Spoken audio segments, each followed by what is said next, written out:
Manic Monday. We welcome you to it. Gwynn and Chris on San Diego's #1 sports talk station.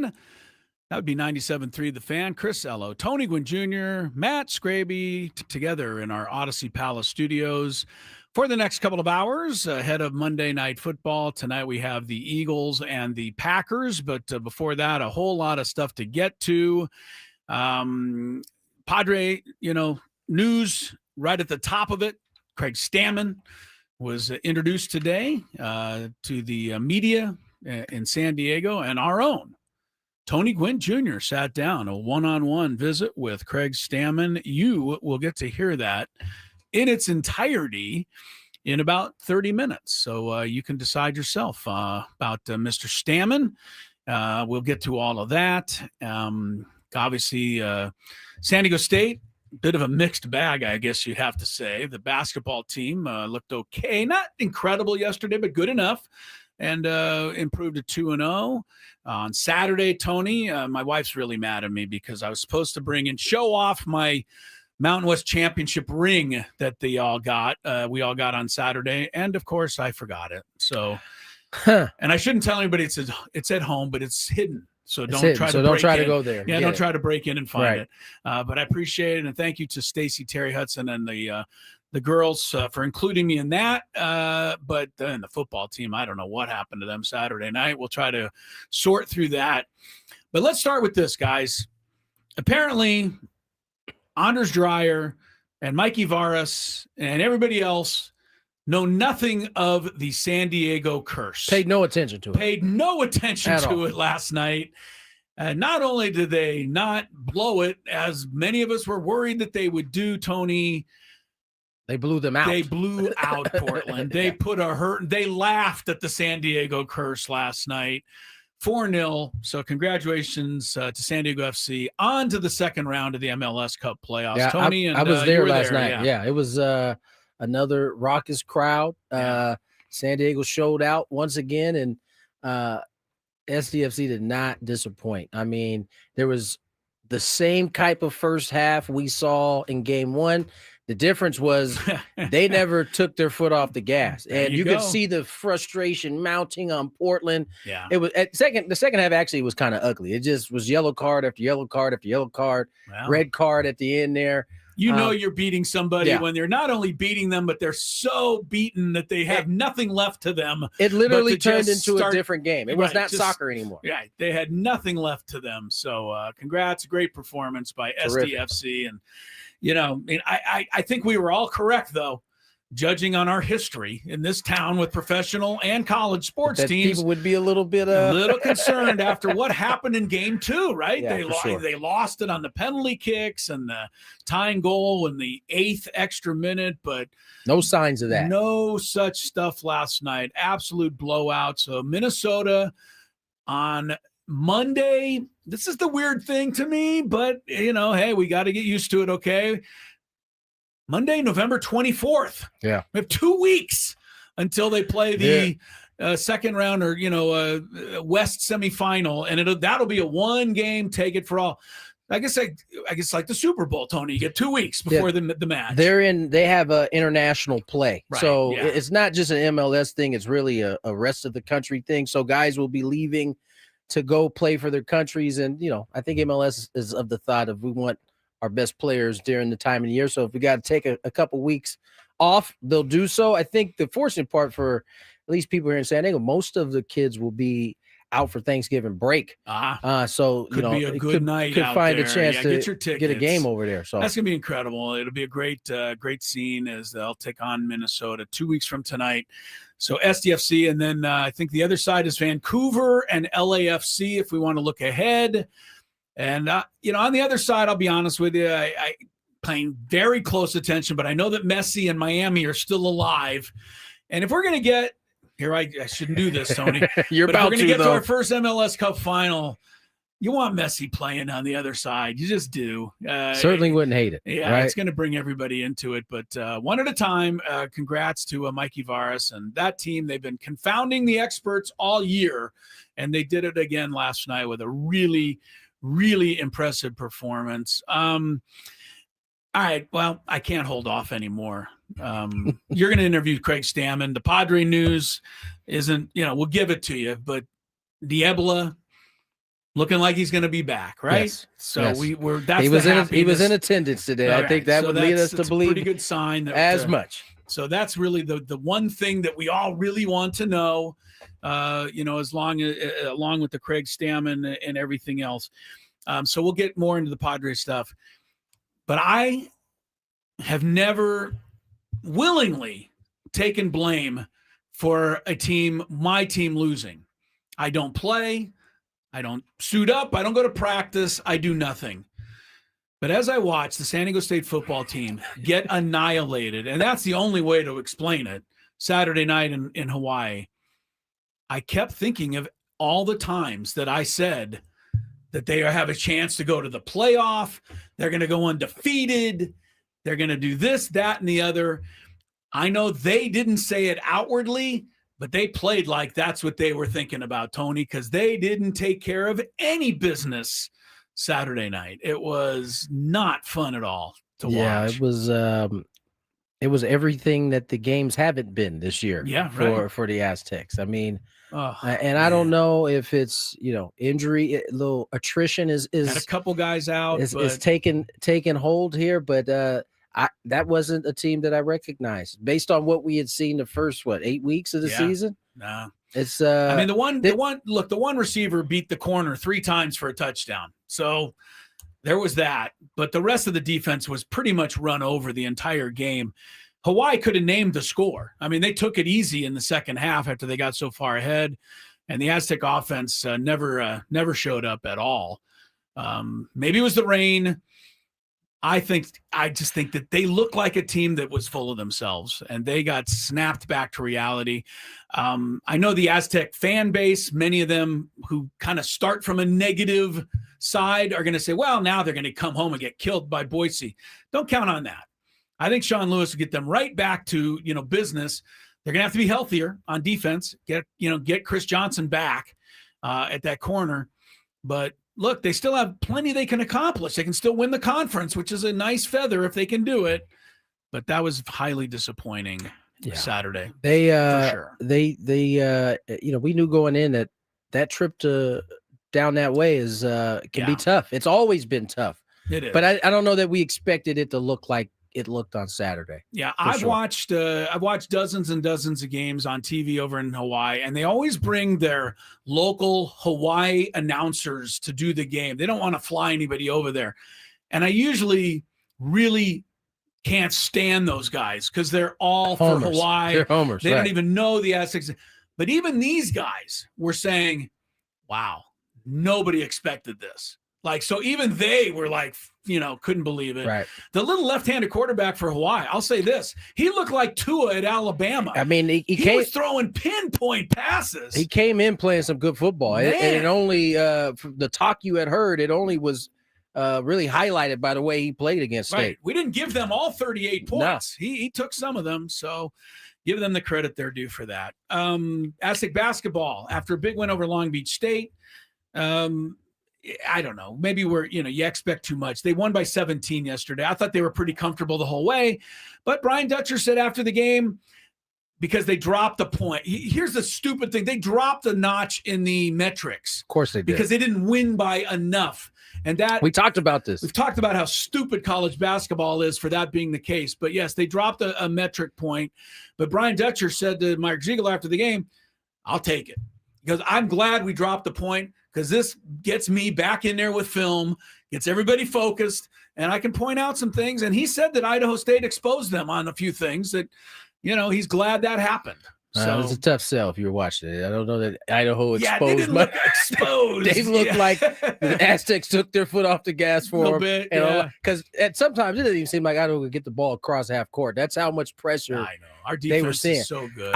I've watched enough of Dutch's teams to know that it's silly to expect them to be great out the gate. They usually just kind of get better as the season goes along, and they hit their stride right in that February portion of the season. And I think we're going to hear the same things we hear from their coaching staff up until then, which is it's a work in progress. We're going to keep adding layers to this team, and eventually you get to that February time stamp, and here comes this team hopefully playing their best basketball. But that's kind of how we've seen Dutch's teams go. I mean, there's been a few exceptions where they got off to terrific starts. But for the most time, even when they win a lot at the beginning, they still don't look as good as they do. It's not crispy, right? Right. So they look better. I think that's still to come. By the way, with all of this yesterday, congrats. Dutcher gets his 200th career win in that game yesterday. He's got 200 wins, Tony. He only got about 10 losses. Yeah, I mean, I know he's got more, but I know what you're saying. He's the 200. He's doing a lot of winning, is what you're saying. He's done an incredible job for his career at San Diego State. You've got to say what you got to say. I mean, you're looking at 24, 26, 31, 47, 68. 200 wins, 68 losses. Thank you, Brian Dutcher. That's about 75% win percentage. It's pretty damn for good. 8 seasons plus for the Aztecs and the men's basketball coach and the men's basketball team. So they go to 2-0. And since we have just, less than a minute, but the women won by 60. They put it on them. And that's the same team they beat by 30 last year in the opener. So I'm just trying to compare. They might be that much better. I hope they're right. But the rings that they got, Tony, I'm so stupid for not bringing it. I'm sure you're not going to do it justice. I can't do it. I don't know if I can find a picture that Skraby can put up of it, but thank you, San Diego State. I mean, from the bottom of my heart, I couldn't believe how wonderful and beautiful it was. And for Stacy to include me in that as the voice of the team was really, really nice. So thank you to the Aztec women's basketball team for that. We had a lot of fun. They had a good crowd out there. People had a good time, and that team's off to a good start as well. So, all right, don't forget 3:35 today. 3:35, that's your time that will announce the biggest fan. You'll get a chance to qualify for a night in the Odyssey Suite at a Padre game with the fan staff. If you're not registered yet, please do so. 973thefansd.com/biggest fan. We will name today's winner at 3:35, and we'll get more into the Padre Criag Stammen press conference when we come back. Welcome to Monday, everyone, on 97.3 The Fan. The gondola pulls in. Yeah. It goes very slow. Yeah, it slows down like for everybody. Really slow. As we're getting off, over to my left, there's a couple getting in the gondola, going up the mountain. So it's the opposite for them. They're standing there. The gondola comes up. The door opens. You step on. Well, there was a commotion. Uh-oh. There was a commotion. Someone fell? There was a commotion, and Lori goes, "Hey, there's a commotion." She said commotion? I don't think she said that, but we go kind of not hustling, but walking over there quickly. There's a lady who has fallen as she's trying to get into the gondola. She's now got one leg in the gondola. Oh, no! The other leg and body trapped underneath the gondola. 90. No, she's probably in her late 50s. How do I say this best? Oh, she's heavyset? She's in the shape of somebody who's in their 70s. You've got to rescue the poor lady. She's trapped under the gondola. Of course, as soon as she falls and there's the commotion, the guy running the station stops the gondola. Okay, I was going to ask. Which means everybody on the mountain and 4 miles away has to stop. Everybody has to stop while we try to extricate the lady from the gondola. Okay, let me ask you a question. Underneath the gondola. She's got one leg on the gondola. The rest of her body is underneath the gondola. And when I arrive to see what's going on, I'm kind of the first or second person there. You're a first responder? Pretty much. The guy running the gondola place is busy stopping traffic, ride. Yeah. No, he's stopping the ride. Oh, okay, all right. So we're kind of first there. Lori's behind me. The lady's on her back. She's looking straight up in the air. And the only description I have is one of utter panic and utter terror combined with total helplessness. Oh, I thought you were going to say embarrassment. No, total helplessness. She's not only trapped, but she's not even remotely doing anything to help herself. She's kind of in a panic, and you think something terrible is going to happen, or she does. Okay. I go over there. First thing, breathe. That's what you said? I told the lady to That's breathe. good. That's good. I said, you're going to be okay. That's good. Just breathe. That's good. Try to relax. That was the perfect thing you could have said. As I'm stupidly pulling this 250-pound gondola, trying to pull it off of her. Yeah. Okay. Well, you're getting the gondola an idea. is way heavier than 250 pounds. Yeah, right. 1,000-pound gondola. So you're trying to like move the gondola. Just move it a little. Is her leg like? How is she attached to this gondola? Well, I told you, her one leg's actually on the gondola in the doorway. Okay. Then the rest of her body's underneath. What is stuck with her in the gondola is her belly, not her leg. Oh no. That's right. Okay. No. So I'm pulling. By the time finally a couple more people pull and we are able to get enough airway to get her to scramble out of there. And then she immediately stepped on the gondola to go take her ride up the mountain. And off she went. This is I felt like I saved her life. I really do. I honestly feel like I almost saved her life. I kind of will credit you with this. You know, she was. I think if I didn't tell her to breathe, I think she would have gone into some sort of shock or whatever you do. No, she was you're going right. into You're a right. panic, Skraby. You're She was going into right. an absolute panic, and you know, I had to calming her down. I think was the number one thing. She wasn't in any real danger, but she wasn't feeling great because she was trapped under the gondola. But the fact that you said her belly was... Yes, her belly. Yeah. I'm telling you, Skrabe, it was a factor. And there was, there's a couple of people pulling on an arm trying to drag her out. I'm crying. I know. There's people on the other side with her arm. They're trying to drag her. I'm like lifting the gondola so she can get a little room to get out of there. You're like, hey, I'm going to take the gondola. It's lighter. All right. I didn't say that. You did. But it was quite the scene. I am happy that she's okay, obviously. She's fine. If she got right on the gondola. If this was a worse story, I would not be laughing. But she's fine. You did probably help her a lot more than you think you did. I think so. Because she was able to calm down just a tad. The gondola pulls in. Yeah. It goes very slow. Yeah, it slows down like for everybody. Really slow. As we're getting off, over to my left, there's a couple getting in the gondola, going up the mountain. So it's the opposite for them. They're standing there. The gondola comes up. The door opens. You step on. Well, there was a commotion. Uh-oh. There was a commotion. Hello, Matt Skraby. Big day in Padre land. Criag Stammen officially named Padre manager. We'll hear from Criag as well as AJ Preller in a little bit here, probably next segment. Major League Baseball has quite a bit going on this week. I think AJ Preller mentioned he was headed to the GM meetings in Las Vegas today. Are they having them without us now? Oh yeah, I mean, we used to have to be there. We did. We did. I think the last time it was in Vegas, we were there for. We were certainly. That wasn't just the winter meetings. No, we've been to winter meetings too. That was here. I'm pretty sure we went to the maybe it was. We've been to Vegas for something. I don't think we went to the GM meetings. I think you're right. I think it was winter meetings. Yeah, we went to the winter meetings in Vegas the first year. We went to. Why don't we just tell Adam we're going? I mean, what's he going to do? Where is it this year? It's in Vegas this year again. Where's winter? Oh no, excuse me. No, I don't. Where the GM meetings? I'm not sure where the winter meetings are. I know the GM meetings are in Vegas. I think it might be. We digress. I'll let you guys figure that part out. But Major League Baseball today will be naming their Jackie Robinson Rookie of the Year award. Tomorrow will be Manager of the Year. Wednesday will be Cy Young Awards.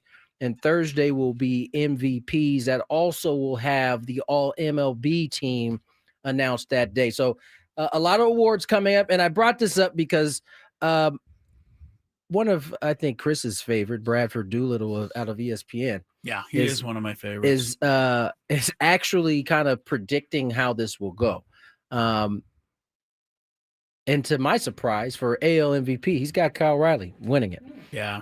I think he's just trying to get clicks. You think he's trying to get clicks? Yeah, because we all know that, nobody in New York or east of the Mississippi saw Cal Raleigh do what he did, although we think he should get it. I will say this, just based off of the Jackson Merrill, Paul Skeens feel that should last give year. You a clue. Sham, you mean? Sham, as Skraby puts it. Just, going through the end of the year, it was all. I think there were people who felt like that Jackson should win, but all felt like that he wouldn't. I didn't get that sentiment. I ran into a lot more people at the end of the season that were like bullish about Kyle Riley winning it because of the catching position. I find that interesting that Doolittle went this way. Obviously, he's got Ohtani winning the National League, Cy Young. He's got Skubal in the. I think Crochet deserves a pretty close look, though. He had a hell of a year too. He had a heck of a year in the National League. He's got Christopher Sanchez. Yeah, winning again, click. We can tell you about that one. I mean, Skeens didn't lose last year. He's not losing this time. Well, he didn't win. He won Rookie of the Year. Cy Young is no, but he's winning Cy Young. You think he's winning Cy Young too, for sure? His ERA was under 2. Kurtz is the winner for Rookie of the Year in the American League. My guy. Baldwin in the National League. I think in the National League, maybe Baldwin could, but most people thought it'd be Cade Horton, the Cub pitcher who the Padres didn't have to face. Yeah. I think he's the guy, but maybe, on that one. I'd say that's up in the air a little. Schneider for the manager of the year of Manager of the Year award in the American League, and none other than Mr. Murphy, Pat Murphy, for a second straight year. For the second straight year as a Brew Crew member. I go with Can that. we talk about him for 1 second? Only after we mentioned that Fernando Tatis Jr. took home the Platinum Award. As voted on what? By the fans. Platinum Glove Award. Yeah. So we silliest thing I've ever heard. It's not just a fan award. It's like a third and a third and a third, right? Coaches, players. I don't know that. I would think that the fans are weighted less than the coaches and players, but second Platinum Glove, pretty darn good. Well, he's good I think, out there. I think that one, that one was probably. Even though I saw a lot of non-Padre fans disputing it, specifically the Giant fans, they wanted Patrick Bailey to win that bad boy so bad. Get over it. Yeah. No. Did Patrick Bailey rob 5 home runs and this that year? was every Padre fan's retort. I know that this is just going to be Fernando's lot in life for some people, but the amount of people that are like, "Oh, I didn't know that steroids helps you on defense too." That is the probably the saddest part of that all is that's going to always be in somebody's mind. He only has himself to thank for that. Yeah, unfortunately, because that's the way people do tend to think. He's been incredible in right field, unbelievable, and so congrats. It's a nice feather in his cap. It's well deserved. Now, not gonna say it. All right. I mean, it's a Monday. I'm gonna be in a good mood. I'm gonna start the week off right. Oh, we're gonna move on then. Let's go ahead and go. Right. Let's go. That's not allowed. You want to hear what I was gonna say? You can't take stuff back. I was just formulating something, and it didn't come to fruition. All right, Tony. So let's leave it that So way. we're gonna move on. Is that what you're gonna do? I'm actually feeling quite uneasy about it. Something was formulating in my head, and it never quite got to where I felt I should share it. Very uneasy. So I just didn't share it. Fair enough. Criag Stammen today officially named Padres manager. We got a chance to hear from AJ as well as Stam, and the thing I took away was how well he handled the press and the media. I mean, it's a lot of softball questions, nothing really hard hitting. There was a couple questions, that were asked with Ruben in the room and in terms of awkward. Yeah. How'd you feel about beating the guy sitting next to you for the job? It could have been awkward, but the way he handled it, I think, kind of took the awkwardness away. I wouldn't expect him to have anything else but an impressive day in terms of dealing with the media. He's that kind of dude. But I think ultimately the questions will be answered once the team hits the field. But it was good to, you get this part behind you. Now you can start focusing in on filling out this roster. And as many people would say, the softball questions are just beginning, Craig, because we are the softest media in the land. Yes. The people that want us to hold his feet to the fire just for getting the job. Wait, how did you get? You've never even managed your son in a Little League game. Do you really feel right about taking this job?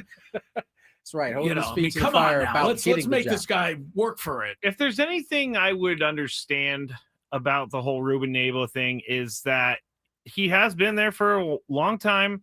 He did interview for the job. I don't know how he feels. Personally, I would probably feel a little bit like, and do they not want me? Do they not think I'm good enough? Not to say that he does, but could you blame him? No, I don't absolutely think you could. not. But it certainly seems like he's going to soldier on anyway, and continue to. I commend him for it. Be the asset that he's been. I know that in the real world, those guys live in a different world. They're in the fake, and not fake. That's a bad word to use in this day and age. They live in an incredibly fortunate world where they make so much money, and there's so many different things at stake. A lot of us in the world, in our day-to-day jobs and careers, have to, bite the bullet sometimes when somebody passes you or gets something that you wanted, but you can't just quit. You got to bring home, you got to take care of your family. You know what I'm saying? You still have to soldier on. So I respect it. I see this happen. I want that job. He wants that job. Well, he got it, but what am I going to do? Fun to walk into the boss and go, well, then I quit. Yeah, but then how's your family going to eat dinner next week? And to me, that puts it more in quote unquote regular terms, right? I mean, right. Despite the amount of money, those are still real feelings and real human beings going through that. And, probably a little bit harder to walk into the boss's office in this particular job. People like, I quit. Yeah. And I'm leaving all this behind. Well, sir, you still have 2 years on the contract. Right. It's kind of difficult. It's kind of difficult. Before radio, when I had that job, that there was a boss that I absolutely hated. I just envisioned and fantasized about quitting in so many different ways. I'm sure that is a popular thought. Oh my God. Everybody's right. 100%. It crossed Ruben Niebela's mind, I'm sure. Had to have. Like, forget these guys. Like I have a speech all ready to go and I'm ready just to quit, and then time comes and I don't do it because you got to be smart about it. Because I'm faced with the, hey, you need a job.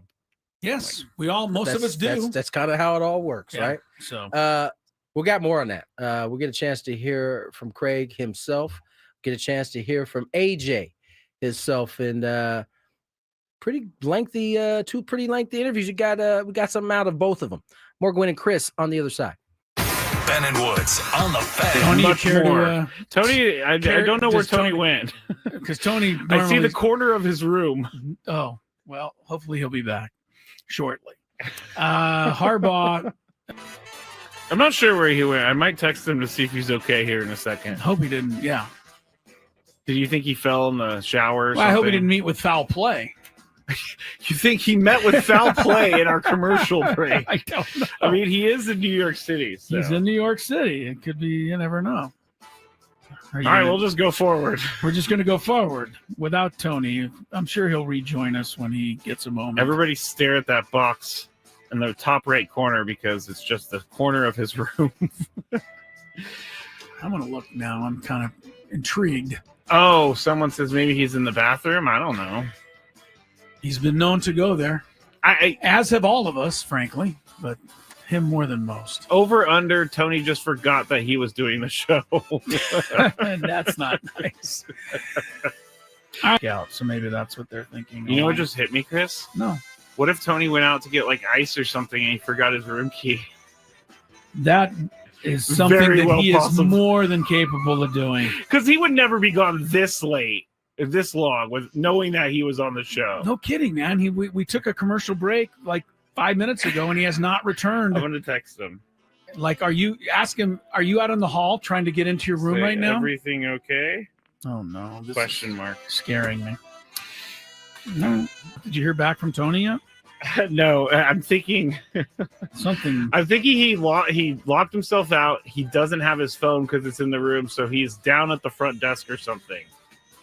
I don't know. I'm sure there's a story in here somewhere. There's definitely got to be a story. Anyway.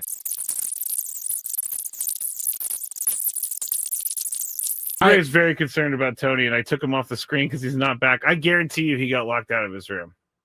I don't think you're wrong because that makes sense.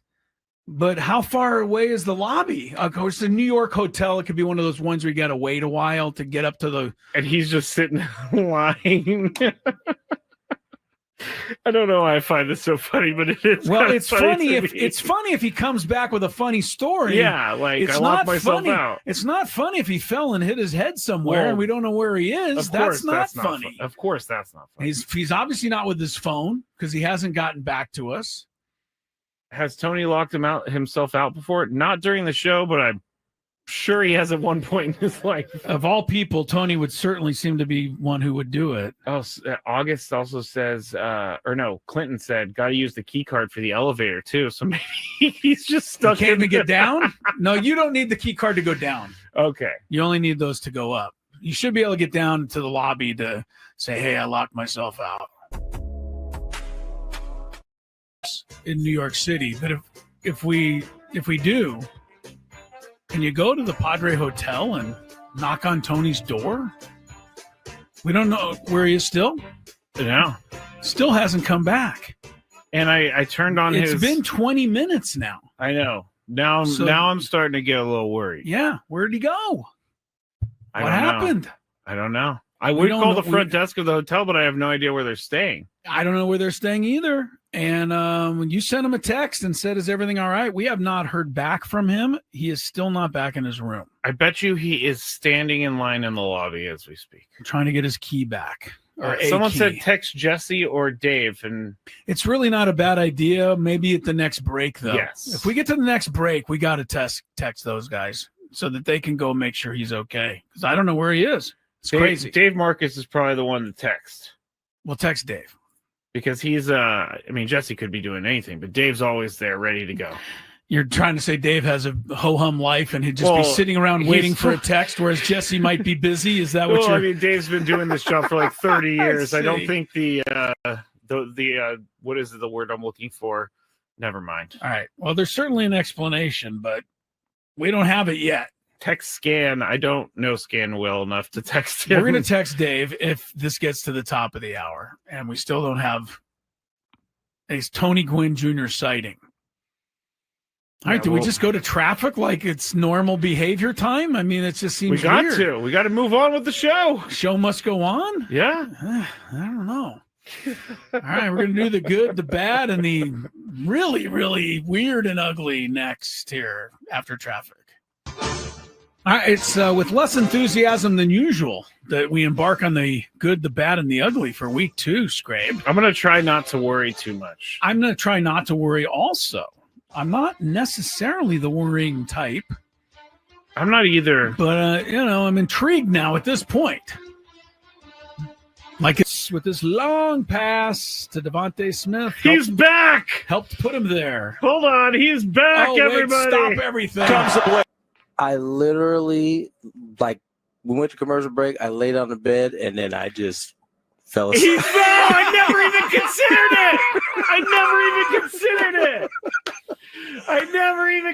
it!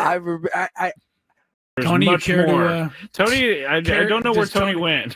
Because Tony, I see the corner of his room. Oh, well, hopefully he'll be back shortly. Harbaugh. I'm not sure where he went. I might text him to see if he's okay here in a second. Hope he didn't. Yeah. Did you think he fell in the shower or something? I hope he didn't meet with foul play. You think he met with foul play in our commercial break? I don't know. I mean, he is in New York City. So. He's in New York City. It could be, you never know. All right, we'll just go forward. We're just going to go forward. Without 97.3 The Fan will join us on the David P. Shapiro Fan Hotline. David P. Shapiro, criminal defense attorneys, helping good people regain control of their future when charged with a crime. Doing it since 2010. Visit davidpshapirolaw.com. Thanks to that, we hotline there. We will be hearing from Criag Stammen, an interview done by Tony Gwynn Jr. At the Criag Stammen press conference today. We'll get the insight. Looking forward to hearing that myself. So that's coming up in just a few moments. We'll also hear from AJ Preller. A couple of quick loose ends to tie up. I'll start with this one first. Start with the sad news. Lenny Wilkins, great NBA player. Although even before my time, if you guys can believe that's possible, But I always thought he was a fantastic coach. He coached Seattle to a championship and nearly got Cleveland there. He couldn't get past Michael Jordan, but he passed away at the age of 88. Coached more games than anybody in the history of the NBA. Lenny Wilkins passed over the weekend. It's a bit of a potpourri thing. Giants are firing their coach, Brian Sable. Sable? Dable. Yeah, Sable's the NFL Films guy, right? Also a great wrestler. Brian Dable. I said the S because I was thinking of Joe Shane, who remains the general manager, yes. Although it was not Brian Dable who told the owner of the Giants, we can let Saquon Barkley go. Isn't that something? That's crazy. Isn't that amazing? Wild. If one of those guys is losing the job, I think it's the guy who let Saquon walk. It's so obvious why they're not good. It was that one moment in time. It has completely the decision to pay Daniel Jones over Saquon is the thing that changed their course in terms of having a chance to be good. Yep. And now they're going to keep the GM, of course. Makes perfect sense. Just promise me, Saquon, promise me you'll give us a chance to match before you accept. Yeah. Saquon's like, sure. And he said, okay. Yeah. And Joe Shane was, I feel good about myself for doing that. Yeah, he's stupid. They should hire is the kid that was questioning the whole thing the whole time. Yeah, right. Remember, he kept piping up in the back. That's what they should. And the Brian was like, yeah. We'll let you know when we need to hear from you over there. Yeah, no, that's an obvious one. But if you're a Giant fan, we're not in New York, but I can't imagine. Can you imagine you and I having this discussion in the city and then opening up the phone lines? We wouldn't be hard enough on the guy. They're not even close. For those people. They are laying into ownership and everybody else. I would think so. One last thing, college football over the weekend, beside the Aztec debacle, the moment that stuck out to me was the catch the kid from Indiana made on the back of the end line to beat Penn State. Did you guys catch it? See it? I didn't see it. That was great. Tony, he came down with the right foot about to hit the line, in the end line. And as gravity was bringing him back down, he somehow didn't let his right foot touch and got his left foot towed down first inbounds. It's pretty amazing. I don't know how he did it. It's body awareness. Yeah. Great play. Indiana, Ohio State, and A&M are the three undefeateds left. I got to give the umpire, or not the umpire. Yeah, the ref got it right, too. I love it when you watch a play and then you see the ref just lasered in on his feet. He was right in on it, but I still think he lucked out. I don't think you could have seen that in real time and been 100% sure, but it was an incredible. You're saying his peepers couldn't have picked that up on their own.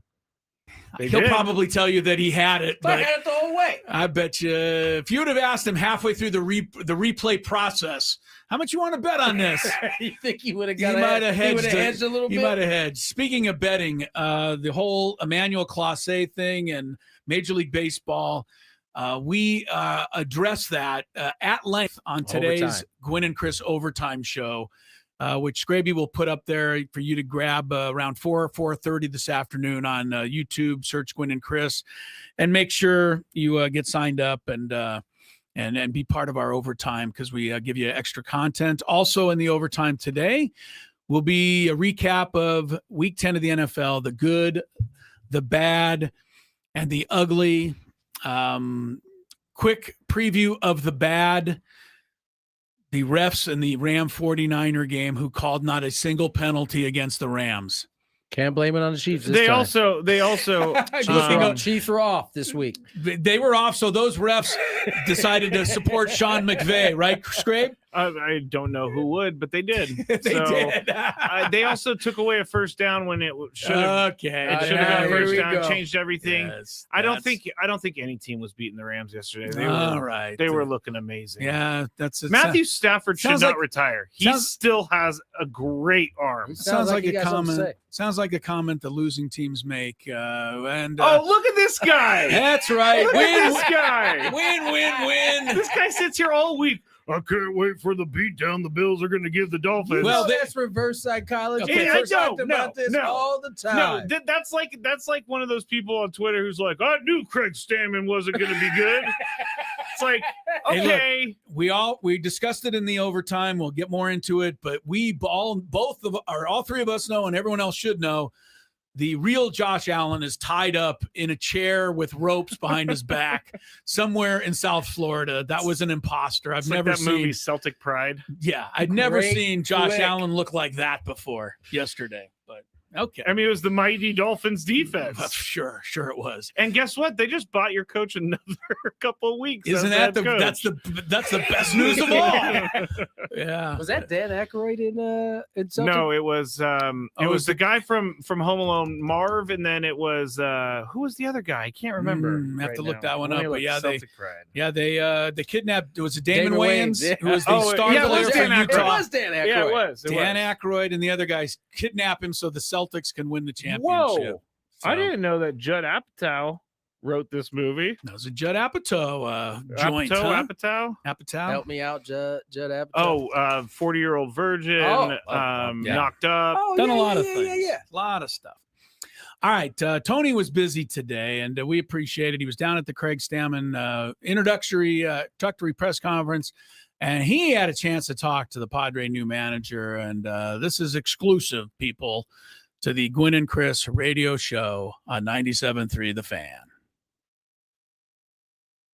And have a newly crowned manager, Criag Stammen, with us. Craig, how are you, man? Congratulations on being the Padres' new manager. Yeah, an exciting day, an exciting challenge. Happy to represent the Friar Faithful here as the manager of the Padres. Now, you've been representing the Friar Faithful for a little bit here. Now you're out in the forefront. You mentioned family quite a bit.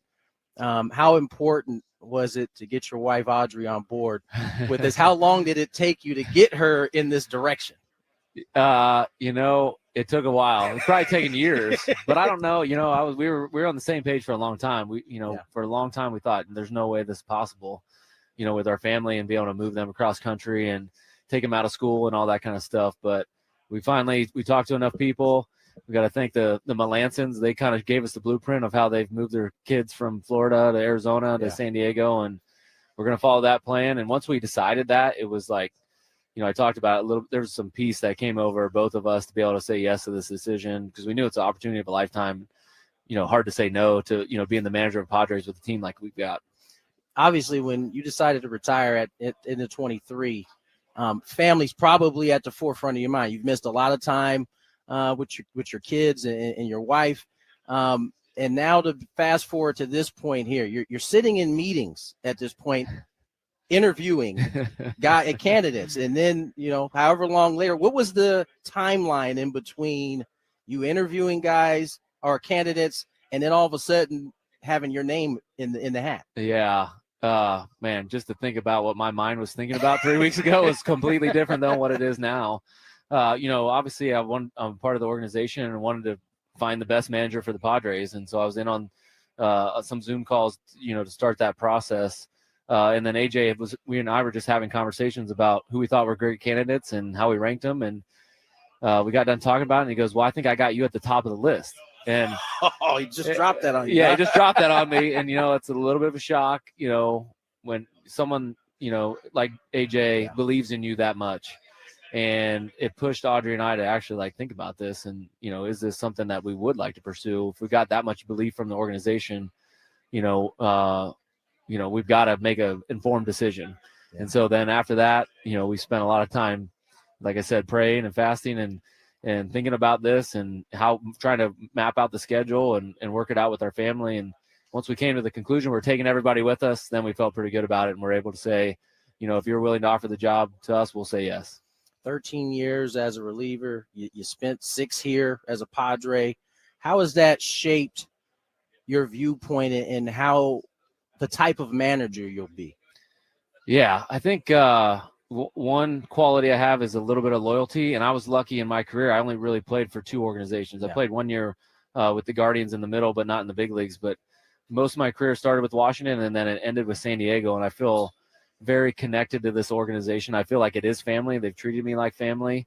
And so, being a part of this and being in this role is something that's very exciting, and I'm up for the challenge. Now, you had to get it out the mud, so to speak, right? You weren't a high round draft pick. You're a guy who had to kind of grind. That's the word we often use around this game. How is that, or what kind of lessons from those type of situations are you going to be able to take into your managerial role? Yeah, maybe it's like people doubting you a little bit or not saying you're quite good enough. And there's probably some people thinking that as me as the manager, but it's also like exciting to prove people like who I really am and what I stand for, and, maybe do it a little bit different than everybody expects. But, those challenges as a player, they were so enjoyable. Yeah. It was so, you've done it before. It's like fun to try to get the most out of your talent. And as soon as I took this job, like, that feeling of what I was as a player, like when's my next workout, when's my next throwing session, that constant thought, that feeling, that little nervousness, that little excitement came back like right away. And it was like, I definitely missed that.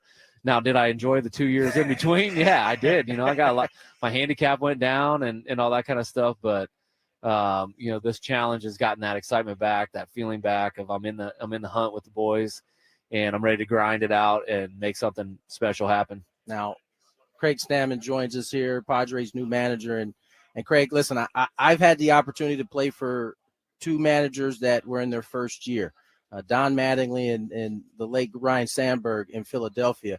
Both of them had their struggles. Even though these are the best of the best type of players, they had their struggles.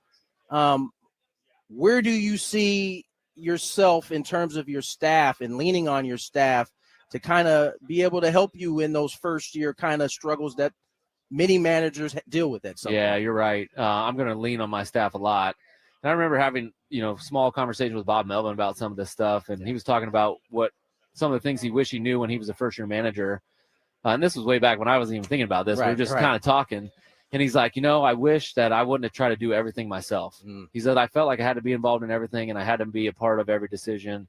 And he goes, it's just not the case. He goes, there's a few things that I do need to be in charge of and as the manager, but, I got good people around me. If I got good people around me, I just got to be able to trust them. Right. That'll be the hard part, but we're going to build that trust within the clubhouse, within the coaching staff. So I'm not doing it all myself. We're going to share responsibility.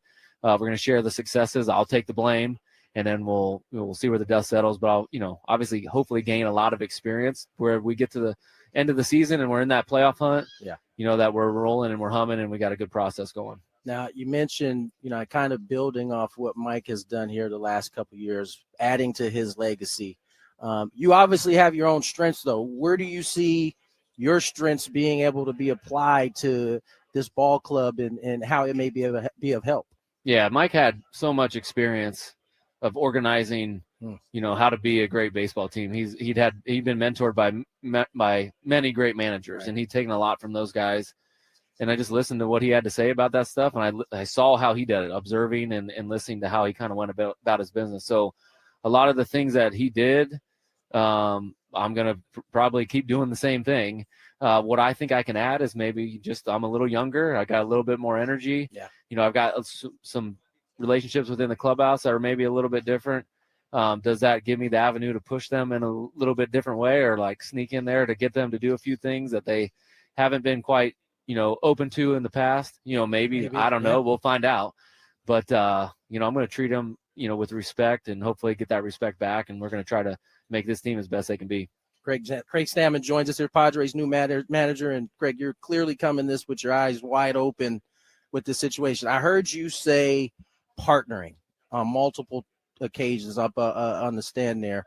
What does that look like for the fans who are listening and may not know what partnering looks like? What exactly is that?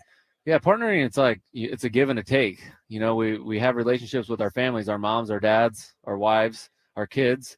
It's not always my way or the highway. Right. There's got to be, even in this decision to become the manager, there was a lot of give and take with me and Audrey, deciding what was important to her and what we were going to miss by taking this, what was important to me, what I was going to miss in this, and then coming to a decision that works best for both of us.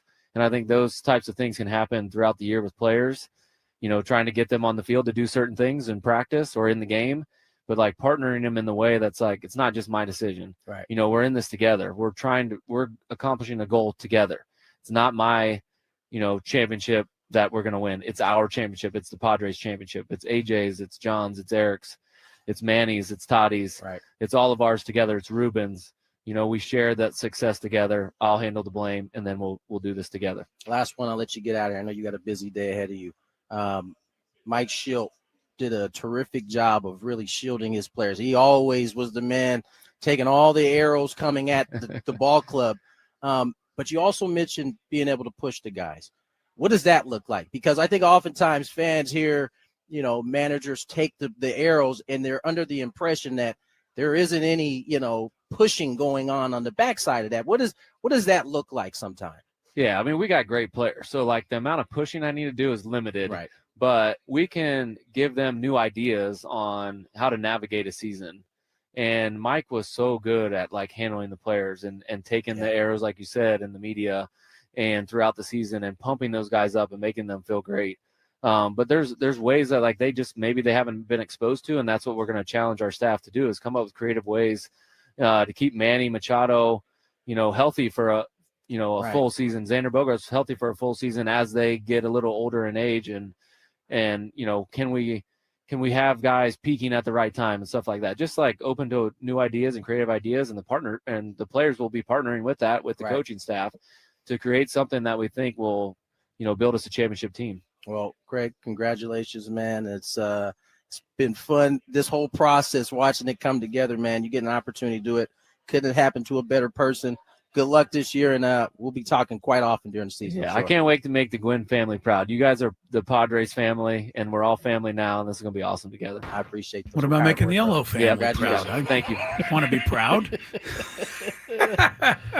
Feeling left out there. No, Criag Stammen with Tony, and look, have whatever reservations you want. Can't stop you from having them. But the bottom line, and I think Craig even said it there, Tony, this is a team job. Yeah. It's a group effort now. Somebody has to be the manager. It's him. But he's the last, this is what I like. He's the last guy that has an ego that thinks it's just him now. It's going to be him coming in there and setting things up. He's going to be one of the guys putting his 2 cents in, probably 3 cents. But, man, the front office, the analytic department, the scouts, all of that stuff, Ruben Niebla, whoever he hires hitting coaches, it all comes together now. Baseball's different. Yeah, it just is. And you bring up a great point, which is why I didn't feel the need to ask him about analytics versus gut, because I think ultimately he's not even getting consideration to be hired if he can't be both of those at different times, right? I wouldn't think so. If you're going to say, I want full control, 1,000% of everything. And we're going to do it this way. Pretty sure those days you're not getting a look. Those days are gone. I can't think of any GMs, head of baseball operations, that aren't a part of the decision making. Listen, ultimately, as a head of baseball operations, right, you have a vision in terms of what it looks like in the minor league system, in terms of the guys you draft, how they're developed, and then what it looks like on the big league field in order to get wins. I don't think you can even get in a room if you are not at least of the same thought process as your general manager or your head of baseball operations. So, to your point, I think he has to be as well-rounded in order to get a look from AJ Preller, as well-rounded as you possibly could. We've also heard that the Padres are, and this is how I read this. Maybe you feel different, Tony. The Padres are one of the not few teams, but they are one of the teams, which means that others don't do this, where the manager gets full control over putting out the lineup. Gives you ideas. That tells me that other organizations don't even give the manager that at this day and age. I don't know what other franchises are doing, but AJ said that out of his own mouth. Yes, We're not one of those teams that are bringing in the lineups from upstairs. And here's your 3 lineups. Pick one. That's not how they operate. Is it me or you? It's you. Yeah. Better hurry up. All right, we're coming back. We got another hour. AJ Preller with Tony next. Friday time, and time for our regular Friday visit. And today we bring in Gavin Sheets from the Padres as the Padres get set to start the 3-game series tonight against the St. Louis Cardinals. Gavin Sheets last joined us at spring training I don't know if you remember that particular interview, Gavin, sitting out there by the benches, but we were really impressed, and we really couldn't wait to see you play. But really at that time, I don't think anybody was, totally expecting what has happened since that time, which is, you having a great season and, putting yourself squarely in the middle of what the Padres have accomplished this year. So congratulations to you, and just talk a little bit about, what this season has meant to you so far. Yeah, I think that obviously I do remember that conversation we had out there in completely different times. And no, I think that, kind of when I was talking to you then too, it was just, looking back at this off season, the things I wanted to accomplish, the places I wanted to go. And, I wanted a new change of scenery where the excitement was there and where the goal was to win a World Series. And I think, you look now, we're at August 1st, and, at this point right now, I've matched some career highs. And I think that after we saw what happened yesterday, I think that the goal of winning a World Series is right in front of us. Yeah. Gavin Sheets joins us here, Padre outfielder, DH.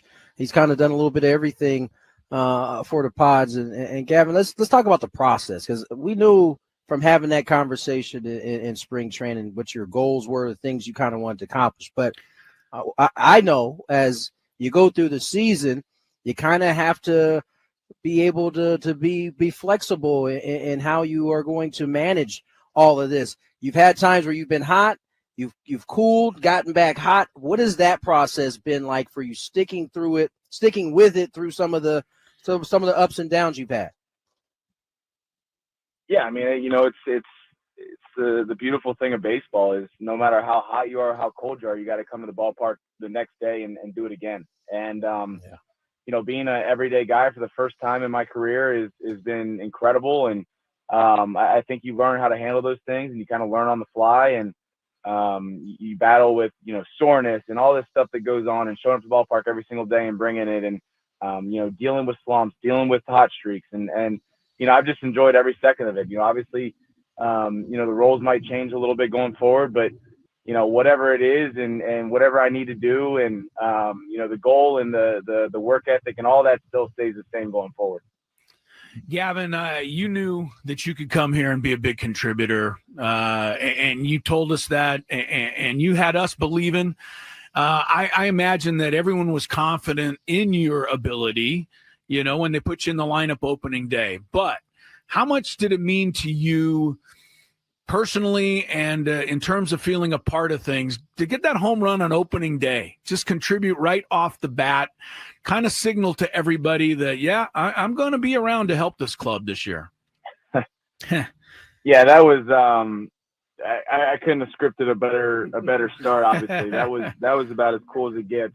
I hit a home run in the playoffs in 21, and that was about as close as, if not better, a feeling than I've ever had in my career. So that was just incredible. I mean, obviously playing in front of this home crowd and getting the first taste of it that day, and to be able to produce like that was a pretty special welcome to San Diego, to say the least.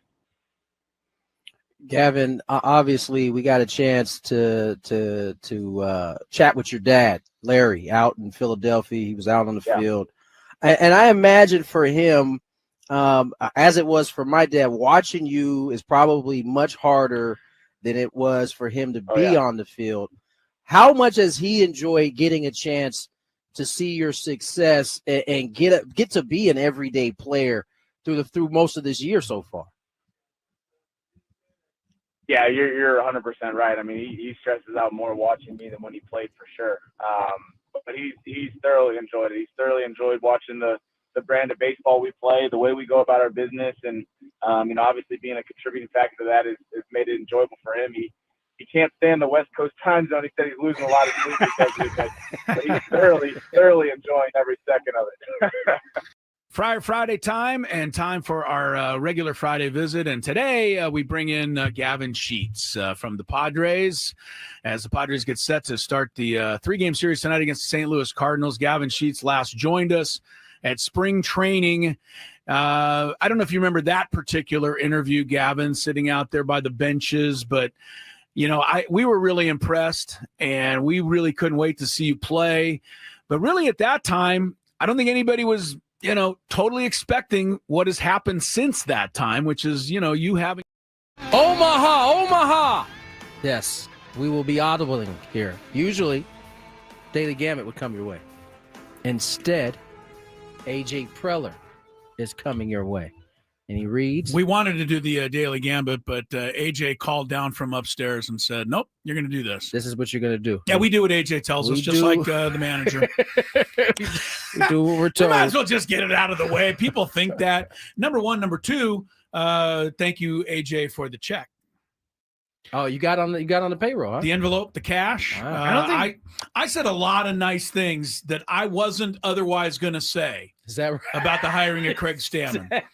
Yes. Is that right? As soon as AJ, came up with the goods, then I was good to say that Criag Stammen was a smart hire. Of course, Chris is only being facetious here. That is yes. Thank you, Tony. Because people do not believe that. That is people would believe that, right? You that don't help us, Chris, when you say things like that. That people actually will think believe we that. get Exactly. money. They think No, we that's get what I'm money saying. Yeah, they will for saying nice things about. You should see our YouTube comments. Oh, I'm No, sure. you're right. I'm sure. You're What was the one they hit you with last week? If it was, if they hired a gardener, Chris or 97.3 would find a way to spin this into a good I thing. thought that was funny. That was funny. That was a good one. That was good. A clean cut lawn goes a long way. It does. I'll guess 97.3 the fan. Join us on the David P. Shapiro fan hotline. David P. Shapiro, criminal defense attorneys helping good people regain control of their future when charged with a crime since 2010. Visit davidpshapirolaw.com. AJ Preller. I'm sitting across from the head honcho, AJ Preller. And once again, he has zigged when everybody else was zagging. AJ, congratulations on the new hire. How are you? Good, Tony. How you doing? I'm doing well. Criag Stammen, been in the organization since 17, but with you since end of 23. And the one thing I've noticed about you in my time here is that often when you hire somebody, there's a reason behind it. You aren't just bringing somebody into your circle without good reason. And we fast forward to the day, Criag Stammen's your manager. How did you massage this? Because having talked to Criag personally, I know family was a big deal for him. Getting him to commit to being a manager with his family that lived in Ohio. How did you decide, or what way did you go about trying to massage that and get Criag to kind of maybe see that he could fit there?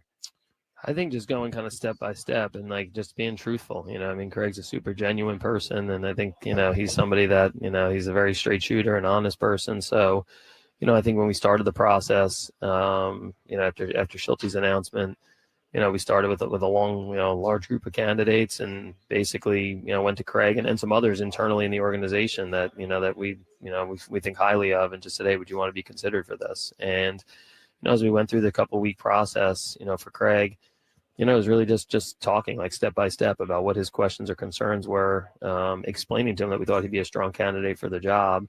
We also had some other really good candidates. Yeah. So, we just went kind of step by step. Initially, he was, at a spot where he just said, I don't think family-wise, I'm not sure if this is the next step for me. But kind of as we got through that first round of interviews, he came back and said, I've had a chance to talk to Audrey. Let's at least talk about what this would look like. So, it was an ability to just talk honestly. I think to me it was, again, I don't think we have to sell anything with the Padres. I think it's just more about this is what it's going to be. These are the questions. The organization well. And I think because of that, maybe it just led them to kind of start seeing, okay, like, this is a good step for our family. And this is something that I think baseball-wise, he always wanted to do it, but right. I think when he got some of the family questions about, what that meant for them to be in that chair, I think he started getting more and more comfortable with it. And he came back to us after the first round and said, look, if you guys want to consider me, like I'm in. Like this isn't something where I'm kind of half in, half out. Like I'd be in with my family. And then we were able to interview him and then kind of start the process with him and get to the next round with the different candidates. Now, Stamp said that you were coy in the beginning, but the way you explained that would indicate that from the very beginning he was at least notified, hey, we kind of want you to do this. Yeah, no, he'll say some of the things, and like again, like I think for us, like we were pretty, because we were getting into that interview process. I know some people have said, hey, is it weird that somebody was in the first round of interviews then became a candidate? I don't think so, because it's not just it's not just Craig. Like, you mentioned we've had, there's a few managers that are out there and a lot of people in the game that have been in that kind of special assistant role, and they're in there because they've got great takes. And myself, Josh, we rely on that group. So a decision like making an important decision about the manager, Craig was going to be a part of that. But, getting into that spot about, hey, if you're, a couple other candidates that we talked to as well, they were comfortable at first sitting out and then eventually jumping in. Right. Because, you don't kind of want to cross that line either. So as you started to go to the process, and you obviously knew what you liked about Stam, what was it about the things that he brings to the table that intrigued you of him being a manager? I think, first of all, you saw it today, he's just very genuine. He's very comfortable in his own skin. I think the same guy that you're going to see, whether we win 2 World Series or, we have a 3-game losing streak, I think you're going to get that same person. He's very familiar with our team and our organization. I think we viewed it as a positive that he's played with. And, like he mentioned, he's been on the plane, he's playing cards with the group. But he also has a backbone. He's not somebody that, at the end of the day is just going to be about being buddy with somebody. He understands that he's very competitive and he's an elite competitor. So, and I think too, like that role that Schulte put together in terms of Craig, AJ Ellis, Alan Craig, they were in uniform and they were kind of an extension of the coaching staff, working with our players, going down for the minor leagues and working with players, and then being part of our big league group. So, it wasn't necessarily he was in, khakis and a polo shirt or basketball shorts and a t-shirt, but he was he was in uni with the group as an extension, just getting a different perspective and kind of seeing it from the coaching staff standpoint, the manager standpoint, learning from that group. I thought all of that, all those unique experiences for him, what he's like as an individual, what he's like as a player, and what he's taken on the last couple of years. And he didn't just, it wasn't like, hey, he was bouncing in like, hey, once each half or whatever. I mean, he was, he was seeing 40, 50 games live in person around the team, spring training the entire time, involved in all of our meetings with Schulte and the group before and after games, sitting in Schulte's office till late at night. I think all those things prepare him for the job. You mentioned backbone. There's this idea that somehow Craig can be a yes man to you. How much do you want different opinions and have created an environment where there is debate on certain issues and things and how you see the team? Yeah, that's our environment. It's like if you can work in that environment where, again, you're going to throw a topic out there and best idea wins, and it can come from anywhere. It doesn't have to come. A lot of the good ideas we've had doesn't have to be from the general manager or from the assistant general manager. We've got a great organization. We've got people that have been in their jobs for a long time and are really good at what they do. And, I've seen Craig, and he's seen us, like he mentioned, kind of having a different seat the last 3 years. He's seen how that works. That's just leadership. Like the best people are comfortable in their skin. They're able to get different takes and opinions. They're able to use that information. But then ultimately we give a lot of leeway to our manager to make the decisions. We're not the group that's, hey, this is the lineup simulator and go run this. Right. But it's also like, hey, here's the different pieces of information that you need, from R&D, from our coaching staff, from our players, from the front office to go make informed decisions. And then like any leader, like I expect him to make those calls, and, again, I said, like we saw it as a player, like he had, to sit there with Ron and Peter and Ron dug in on some different things. And Craig was able to explain to Ron all the time, like, hey, this is my perspective and this is why I feel this way. And it wasn't the union's perspective. It wasn't the commissioner's perspective. It was, it was what he thought was best for the players, for Ron, for the organization. And it made a lot of sense. When you see somebody in those kind of environments and settings, you just get a lot of respect for him. And that's just been kind of what me and Josh have seen over the years. AJ Preller joins us, head of baseball operations here with the Padres. And AJ, as you start to look at the things that are strengths for Craig, how do you feel it comes in and can help what's already kind of been built here going forward? Yeah, I mean, I think, I think he's realistic. Like you're not, again, like we've had some success, and now it's ultimately like, yeah, you're going to take another step. It's a big part of it is through hard work, and that's the way he was as a player. That's the way he's been as a staff member. instilling that, like you got to be willing to make some sacrifices, and I think the group our team's made sacrifices over the years to get to the point that we've gotten to. But hey, there's probably another step there. And I think for him, being able to have the relationships with the players to be able to say, okay, let's commit to something, and then ultimately, have the knowledge and expertise to put a staff together that has that expertise to then figure out what those next steps are and hold players accountable. He did that as a player. He's done that as a staff member. He's going to do it as a manager. And I feel strongly about that. And, I think to me, in terms of the culture, like the family component that he's talking about, we've had very good locker room the last couple of years. I know, you lose to the Cubs and all of a sudden that means something must have been wrong, or this guy doesn't like that guy. Like, that hasn't been the case. But in terms of finding that next step or that next level and what that looks like, he did that as a player that had ability, but he was able to achieve or overachieve. He's done that as a staff member, and I think that's what he's going to ask of our whole group. Knowing there's probably a little bit more there for us if we're gonna be having a parade here, and I think he's going to have the ability to ask that of the players and kind of demand that of the whole group, honestly.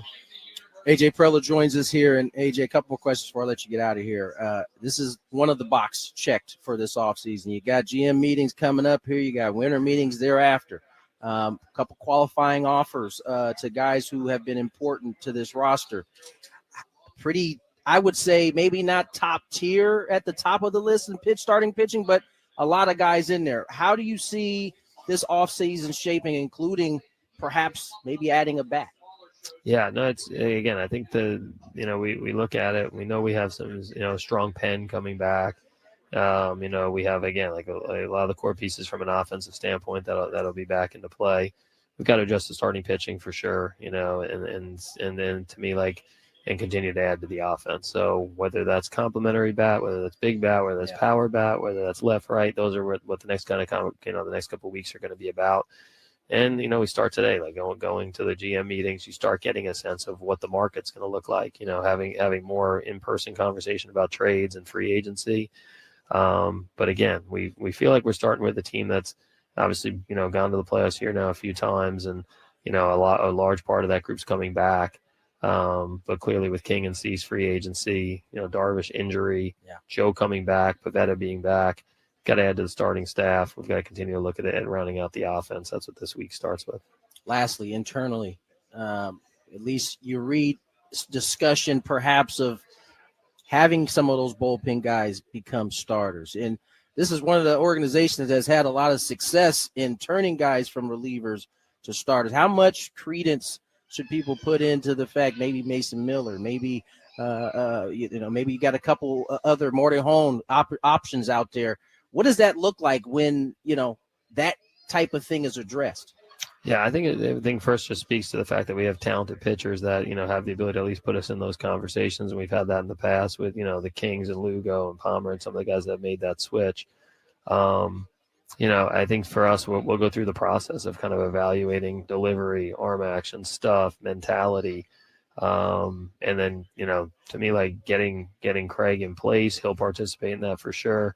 But having the staff really get together, we're going to round out the staff here this week for, from a coaching staff standpoint, and then start those meetings. And that'll be one of the conversations is, are there some relievers we feel like that we want to talk to and see where that goes. But we've made that evaluation in the past. It's been an area that we've had some success with. We're going to get into that here in the next couple of weeks. And again, we'll be open to having that conversation. Ultimately we may get through it and feel like, no, this is a little different than it was in the past. Right. And we feel good about the way those guys are in the pen, and we've got to find starting pitching elsewhere.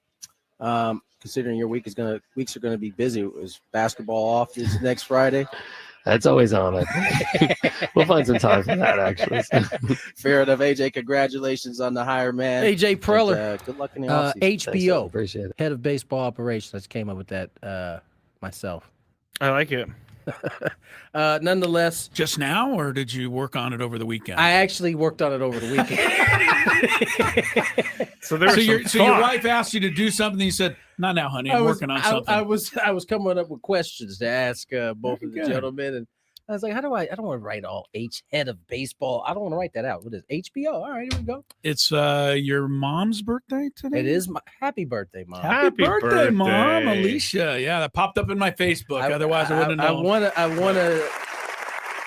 I know I'm not supposed to, so I'm not going to give her age, but my kids have been, I'll just say this, my kids have been getting a kick out of saying her age. I'll let you guys figure out the rest from there.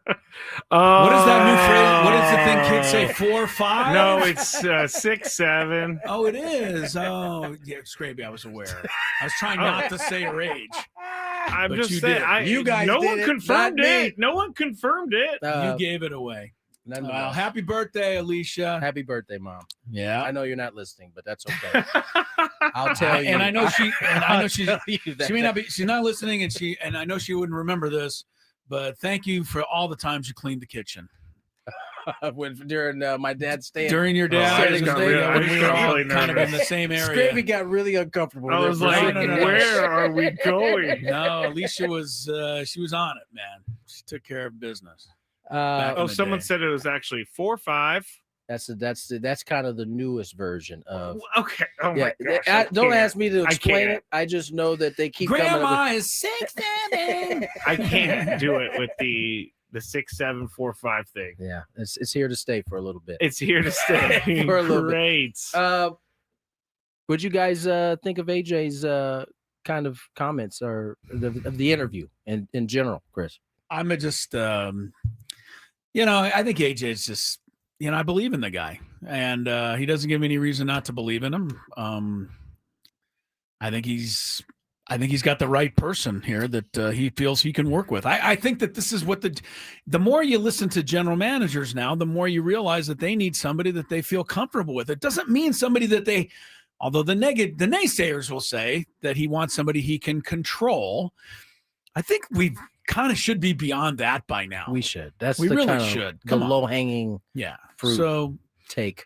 I think it's interesting too that the two of you guys guard each other on the basketball court and then get into these serious discussions on the you could hear him smile when he said, "Yes, Tony, what can I do for you?" Yes, it did go from competitors to colleagues. That kind of happens. I'm taking a wild guess here, but I bet you once the game starts, you guys are pretty competitive at it. Oh, yeah, that guy specifically. I can control minds a little bit. I don't know that AJ. He can get a little testy from time to time. Have you ever not fouled him on the way to the hoop, but he calls foul on you anyway, and then you go, "Come on, AJ," and he goes, "That's a foul." You know how those go. Probably. All right. Probably for sure. All right, let's get to break. Daily Gambit. We pushed it back. No Daily Gambit. No, we're not going to do it because Chris is going to be gone the rest of the week, and we should say that we're all going to be gone tomorrow. And then Tony and I are back on Wednesday, Thursday, Friday, but our daily Gambitier is going to be gone. All right, well, we'll figure out what we're going to do on the other side. There's plenty to discuss. Here's some traffic. From the 855.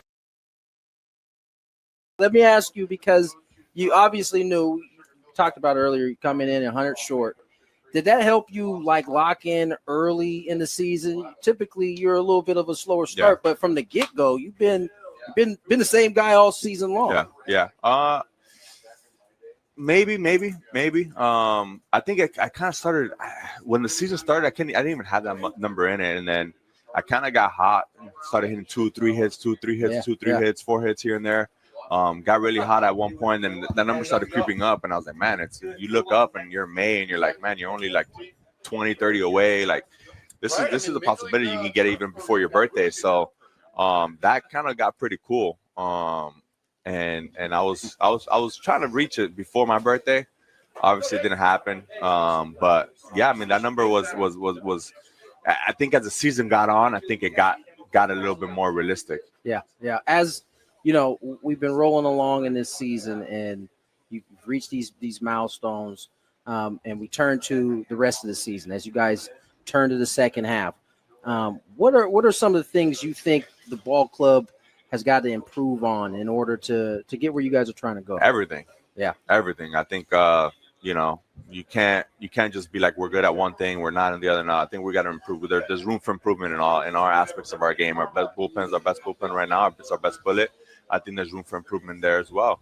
Obviously, our offense hasn't really been performing as the last 2 months as we started off, but we've had a pretty good record here in the second half as of late. So, and we know we've been underperforming a little bit as a group, as a team. But I know we got a lot left in the tank. There's always, I always talk about the roller coaster, and there's a roller coaster, and it always is. We got that bad part out of the way early, which is a good thing, and hopefully the second half, we're better. But yeah, there's a lot of improvement for a lot of things as a ball club. If we want to ultimately, reach our goal, which is winning a championship, we got to be great at all aspects of our game. Talking to Manny Machado here on Friar Friday, 97.3 The Fan, and you're facing some good pitching with the Phillies this weekend. Now, I always ask Tony these questions, so now I get to ask another professional baseball player. But how do you prepare going into a series knowing that you're going to be facing three guys that are really good? Yeah, 3 Cy Young guys. Yeah. Really good ball club over there. But Shilty talks about this all the time. We want to win a championship. We just talked about. These are the guys you're gonna be facing. Yeah. These are the guys you got to beat. So, how we prepare for them. I think it's a good thing about it. We faced them, maybe a week ago or so. So we kind of, it's kind of fresh in our memory. Their bullpen, their guys, how they kind of attacked us. But just video, man. You kind of had some history with some of these guys. I gotta go do some more research on Wheeler for tomorrow because I can't figure him out. Everybody got research on him. It ain't just you, dog. That's a great point. And you brought up earlier about how velocity's changed and pitchers have gotten better. Yet you've had the same swing from the very moment you got to the league. Why has it that your particular swing has played through the changes and everything that's happened? You've been able to kind of stay the same. Why is that? I mean, I think I kind of see. I have 3 swings. I mean, I learned this from a young age, and it was always having multiple different swings, right? Different occasions. Lefties that stand on the opposite side, sinker ballers. Yeah. Obviously now it's a lot of induce and sweepers. So I kind of learned that in 2020 when I kind of, I had a lot of wag on my swing, on my bat. So I was kind of being consistent with, bat to barrel. And then, when I got here, they kind of told me like, hey, like let's kind of change that. Let's kind of like slow it down. You can stay with your timing. That's more of a timing thing for me, but let's improve it, and I think that improved my, contact, being more consistent with barrels, it helped me lay off a lot more pitches. My walks went up a little bit more. But just kind of having different swings, I think, people who kind of just stuck like, all right, this is what I work. I mean, it's 600 at bats, right? It's offers, it's different guys, different angles. Now it's sweep, this, that. There's so many different things. So I think you can't just have one. Swing, yeah. I kind of vary with my stance. I vary with my hands, move them up and down. Just kind of what your body's feeling. You might have slept on the bed the wrong way. We were on a plane for 6 hours, or for that one day we're on a plane for 12 hours. So your body's not gonna feel the same the next day. So how are you gonna make that adjustment? So I think I've been lucky that I have different, and I know how to adapt to those 3 or 4 different styles of my swing. That it's helped me be a little bit more consistent. No doubt. Well, Manny, you've been fabulous to watch, man, all season long. We certainly are behind you guys as you guys get ready for second half. Good luck the rest of the way. Good luck in this next 3-game set. It's going to be a tough one for everybody. Yes, Thank you. See you as always, Appreciate brother. Yep. Thanks very much. Yes, sir. Let me ask you, because you obviously knew, you talked about earlier, you're coming in 100 short. Did that help you lock in early in the season? Typically, you're a little bit of a slower start, but from the get-go, you've been the same guy all season long. Yeah. Maybe. I think I kind of started when the season started. I didn't even have that number in it, and then I kind of got hot and started hitting 2-3 hits, 2-3 hits, 2-3 hits, 4 hits here and there. Got really hot at one point, and that number started creeping up, and I was like, man, you look up and you're May, and you're like, man, you're only like 20, 30 away. Like this is a possibility you can get even before your birthday. So that kind of got pretty cool. And I was trying to reach it before my birthday. Obviously, it didn't happen. But yeah, I mean, that number was. I think as the season got on, I think it got a little bit more realistic. Yeah. As we've been rolling along in this season, and you. By the way, kudos to one Anthony Gwynn. Good interviews. Yeah. Back to back. Tony sitting down with Criag Stammen and AJ Preller. Mm-hmm. So good stuff, Tony. Well done by you. Appreciate it. Thank you, sir. Appreciate the fact that we all get the same paycheck today, despite the fact you did most of the work. This hour 97.3, Skraby gets that most days. I'm feeling it. Oh, wow. This hour 97.3, the fan brought to you by Staples. Have an easy holiday. I'm just filling in for Sam Levy, who was took a vacation at an inopportune time. Sammy Lev. Yeah, Sammy is going to, he is there now. He's going to Hawaii for the first time in his life. Oh. And I said, aloha. For the first time in his life? Really? Yeah, I mean, East Coasters don't do this as much. I guess it's a little too far, huh? It's a little far for him. Yeah, can you imagine? I've always known the 5-6 hour flight, not the 10-hour flight. Yeah. I'm not, a big feel like social media guy, but I did see Sammy post I think it was Instagram. It usually is. And he was packing his suitcase. And he said, I'm going somewhere and I'm packing. See if you can guess where I'm going. And I thought, okay. Sam's, he's out there. Oh yeah, he's. We don't need to see everything, Sam. Right. That's what I thought. I thought, okay, I don't need to be in your bedroom with you while you're packing. Remember that one time he did the video where it was a day in the life of Sam, and he showed himself getting out of bed.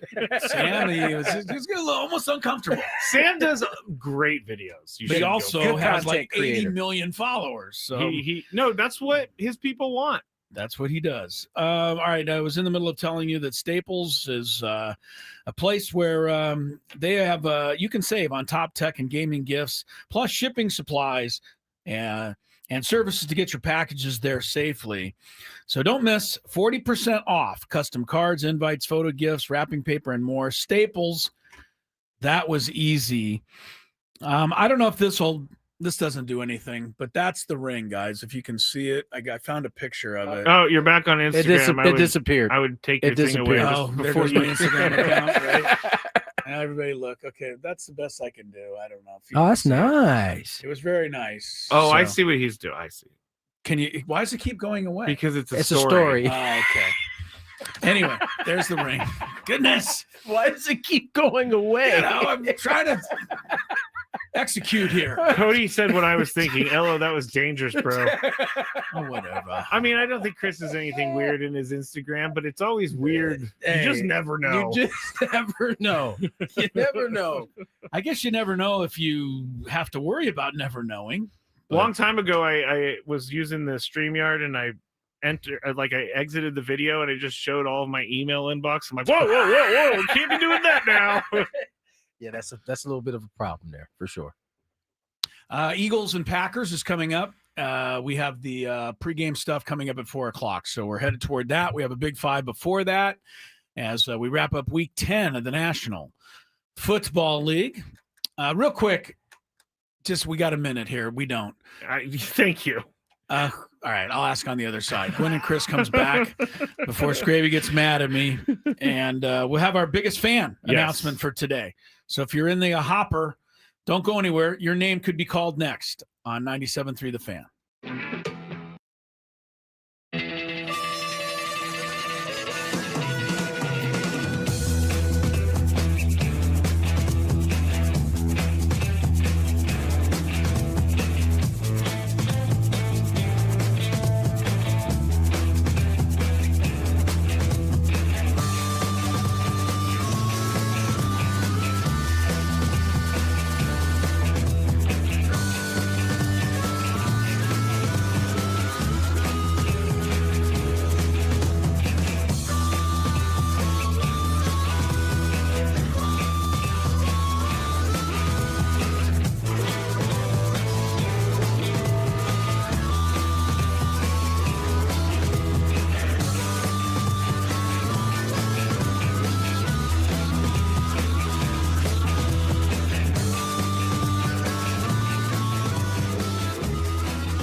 Chris, hello. Yeah, we're here in Cooperstown for 97.3 The Fan. So excited, the induction weekend for the great Trevor Hoffman. What a class he's going in with, too. Let's take a look. Of course, Alan Trammell from Kearney High School in San Diego. And then, of course, the Detroit Tigers' great shortstop, Jack Morris, in a Tiger uniform there, but I always remember him pitching that 1-0 shutout in Game 7 of the 1991 World Series for the Minnesota Twins. Maybe the greatest postseason pitching performance of all time. Chipper Jones, Padre fans remember him. Every fan of a National League team remembers him because he would come in and do damage to that team. Only the second #1 overall pick in the Major League Draft, Chipper Jones, to be inducted into the Hall of Fame. The other is Ken Griffey Jr. Vladimir Guerrero, never met a pitch he couldn't swing at, and powerhouse hitter for the Expos, and then, of course, the Angels at the end of his career. Jim Thome, over 600 home runs, mostly with the Cleveland Indians. And then, oh, yeah, the guy down here on the end who used to get all these guys out all the time, Trevor Hoffman, the greatest Padre reliever of them all.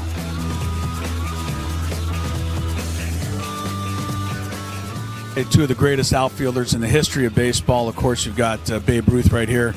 Ted Williams right over there. I was wondering who the third outfielder would be. And then, of course, it hit me. Tony would be upset if I didn't say that the third outfielder, who will someday probably be displayed right here between these two guys, is obviously Mike Trout.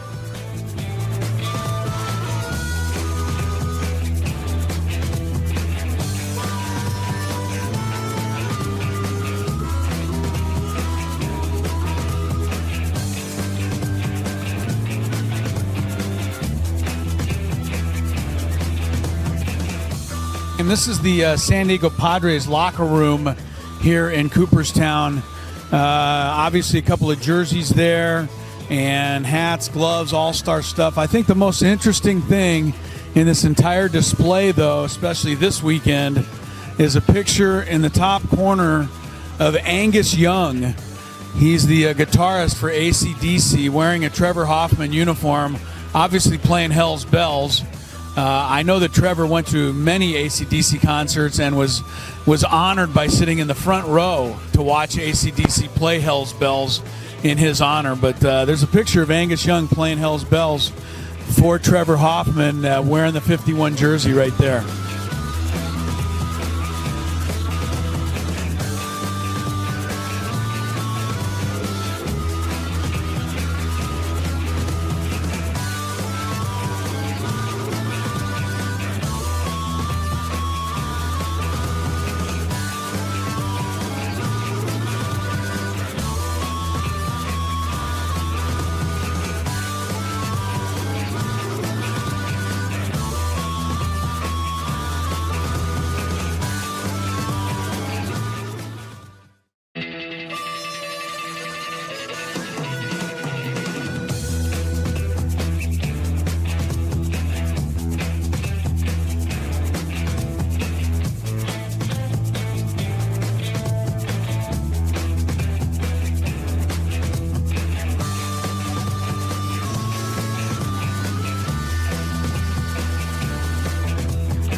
We got our biggest fan.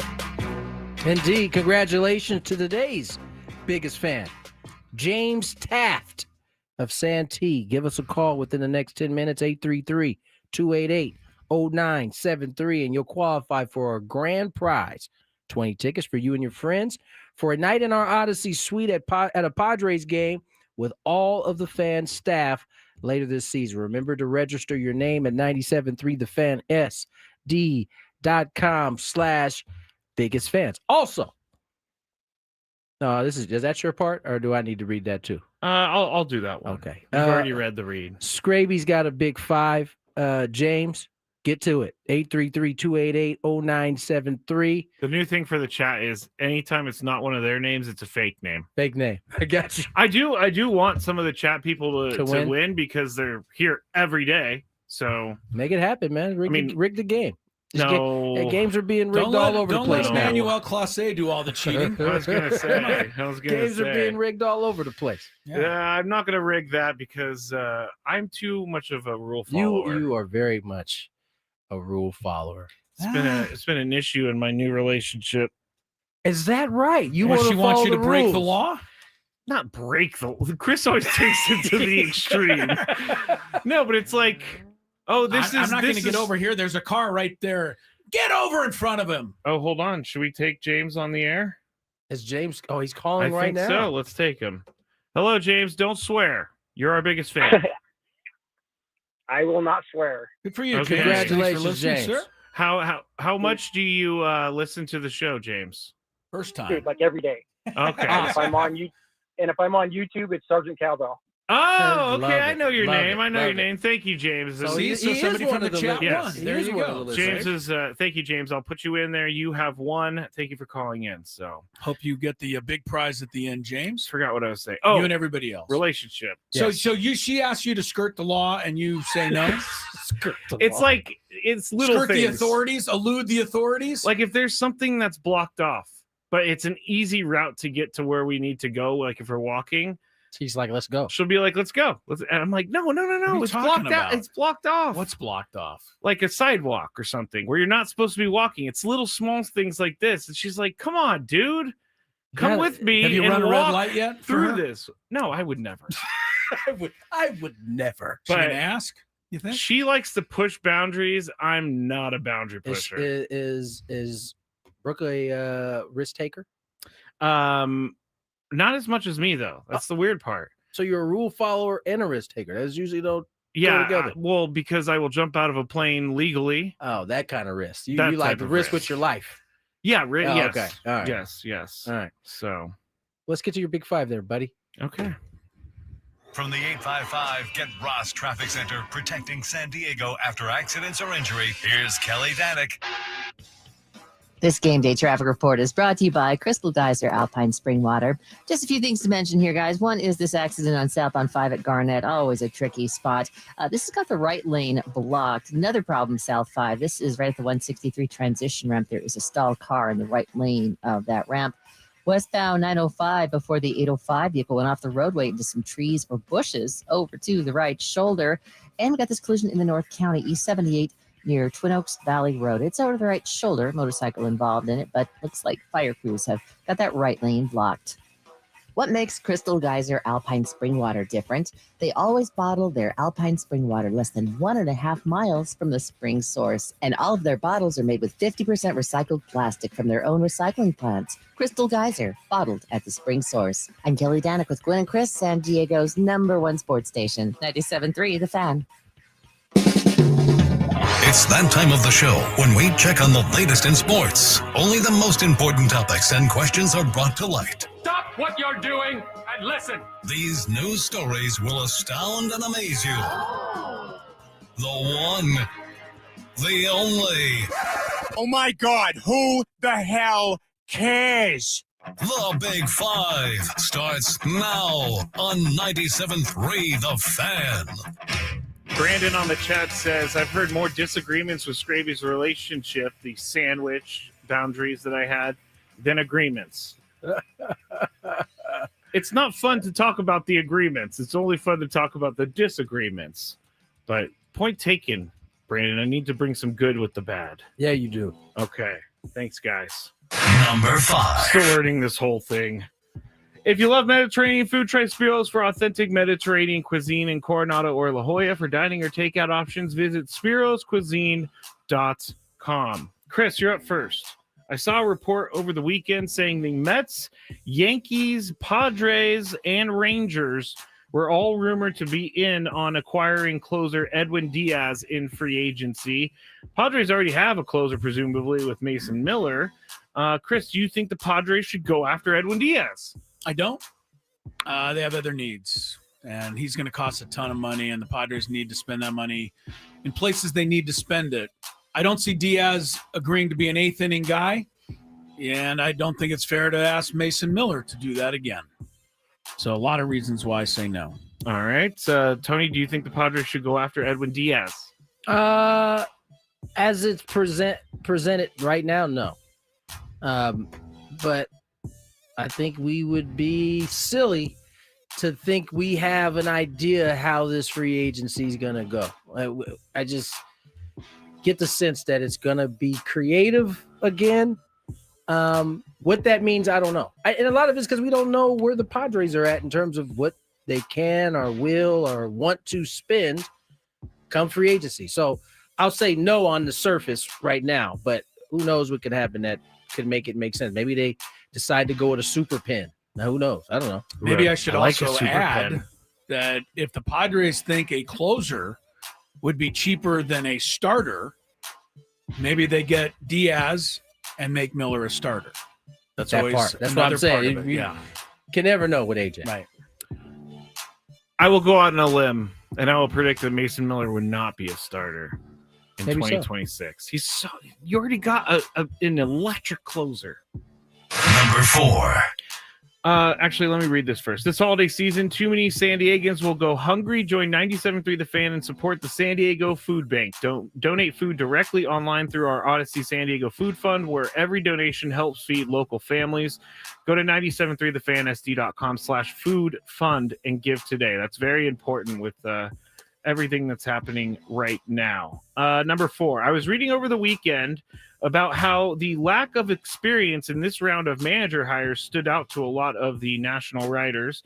Baseball seemingly is going in another direction, as we've talked about, and some former managers are collateral damage. The Athletic reported guys like former Cubs manager David Ross and former Orioles manager Brandon Hyde drew little interest in this round of hirings, even though 9 teams needed to fill the manager role this offseason. So, Tony, why aren't these guys getting good looks? Because they're not really retreads in my mind yet. Not going to lie to you, Skraby. I zoned out on the second half of the question. He gave me this look at you could go to me first, but I never paid attention to any of it. Well, I know Chris doesn't. That's why I said his name first. The second half of the question, I kind of just David Ross, Brandon Hyde not getting interest in this round of hirings. Why aren't these guys getting looks? It's a great question. Obviously, those guys have good experience, but clearly that wasn't what teams coveted during this cycle of hires. I think my man for the Twins is the only kind of retread Derek Shelton that was out there. And so if you want to call it that. So I just think we may be overvaluing experience. And listen, 3 years from now, it may turn out that we didn't overvalue it, that it was undervalued. I don't know. I think that's kind of remains to be seen. But you can see in a scenario like the Padres why it worked. I mean, even the 3 candidates that the Padres had outside of Stammen all had no experience managing wise at the big league level. So I told you guys this before. I think we kind of are maybe cycling out of the names that we had seen, not the Rosses of the world or the Hydes, because those are relatively young managers, right? But I do think it's turning into a young man's job, so to speak. That's why I think you saw this cycle kind of play out the way it did. I'm going to skip Chris because he wasn't paying attention. I really wasn't. I didn't pay attention the second time. You shouldn't be happy about that. I mean, you got to do your job, I'm in the middle of a fantasy season. I'm playing Tony tonight. The game's on the line. You can't wait 15 minutes? He said he's scouting. Your lineup is already done, buddy. Yeah, but I'm trying to figure out ways to see if I can change things. Number 3. You better go straight to Tony. Chris, what do you think? Why aren't these guys getting hired? Who's that? Okay. Brian Kelly. I thought you were on to the next question. Brian Kelly has reportedly turned down 2 financial settlement offers from LSU after being fired by the university last month, ESPN's reporting. On the day he was fired, Kelly rejected a lump sum payment of $25 million from LSU AD Scott Woodward per documents. It is obtained by the Baton Rouge Advocate. Want to get that in there.